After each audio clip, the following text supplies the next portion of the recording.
Frequently asked questions. These are some of the questions that I get asked all the time in relation to exercise and riding. So what we want to do, this is perfect for equestrians. What we want to do is make sure that if you have any questions or anything that you want to ask me, please send them through to me and I can bring them up in future posts like this to be able to address those for you. So I try to get to as many as I can. What we're going to discuss today, first one, I have had many questions in relation to the importance of a strong core. Especially for equestrians, we want a really strong core to be able to have a really nice strong trunk. So we want to be able to control our trunk.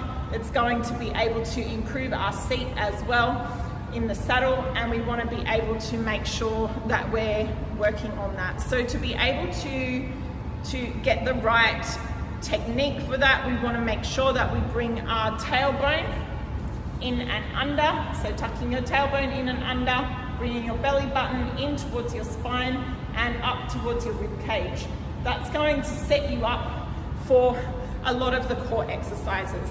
So I'm not going to go through all of those core exercises today, but they are in a lot of my other videos. So please check those out. You'll notice them on my YouTube channel or on my social networking platforms. In addition to that, next question I have a lot is in relation to opposing muscles, so how you can work your legs evenly. So what we want to do is make sure that our legs we've got an antagonist and an agonist muscle. So in relation to those, they're opposing muscles. So we've got, for example, our quad and our hamstrings. So we've got the agonist and antagonist. So because we've got them on either side, we want to make sure we're working both of those. So you don't just want to work your quad, you want to also work your hamstring and make sure that's balanced equally throughout the program. So the exercise program that you're doing. If you have further questions with that, please reach out to me and I will be able to look at different programs that would be suitable for you. Now, the next one is for weight training. I get asked a lot, does weight training make you bulky?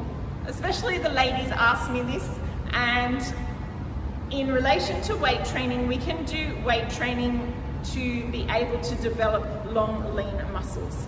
So it depends upon the programming and how the program is put together. So we've got different methods that we use to be able to bulk or to do longer, leaner muscles. So no, weight training does not make you bulky. You want to be able to have the correct balance to be able to build that muscle definition. I lift a lot of weights myself and it doesn't make you bulky, but it will make your muscles more defined and be able to bring extra shape to your muscles and physique. Next one, in relation to triceps.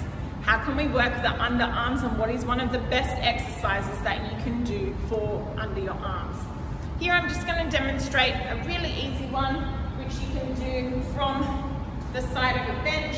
So you can come up if you've got a chair or a bench, coming nice and close, bringing your hips off, and you want to be able to come straight up and down. So you want to be able to keep your hips as you're lowering to the ground straight close up against the side.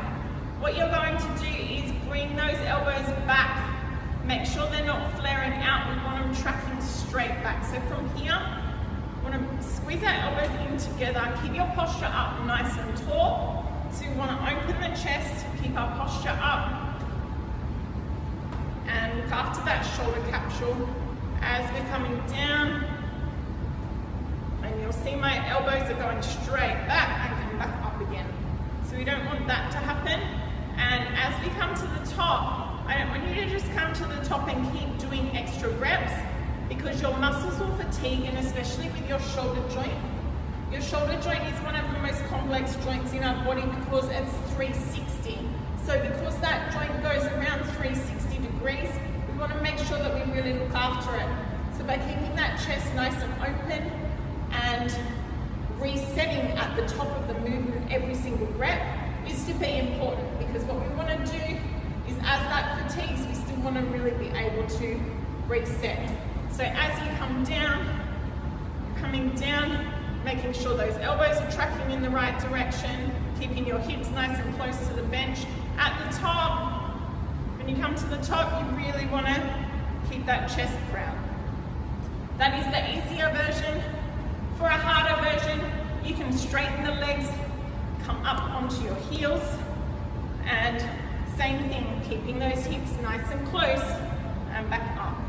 So there's a couple of different versions there for you to use.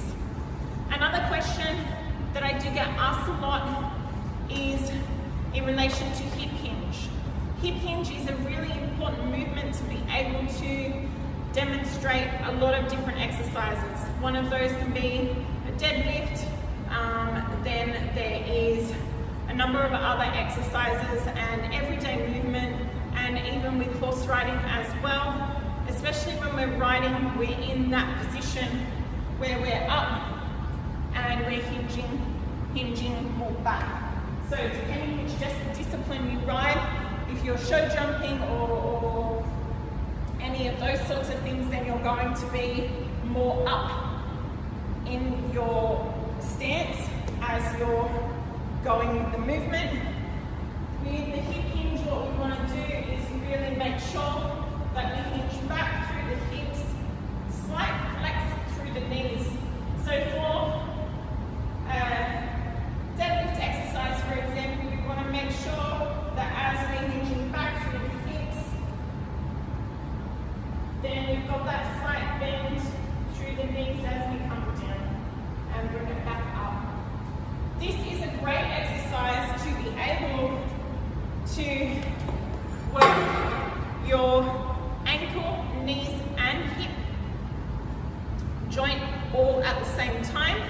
It is also a great exercise to be able to improve your posture, work your lower back, and work your whole trunk, your core as well.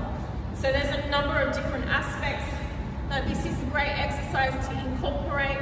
You can use it in a number of different ways. You can use a barbell, you can use a kettlebell, you can use dumbbells, so there's many different versions. You can also incorporate single leg deadlifts as well. So there's different ways that you can incorporate that into your training. So I've enjoyed spending time with you today. Check out my next video, and any questions, send them through to me, and I look forward to hearing from you. Have a great day.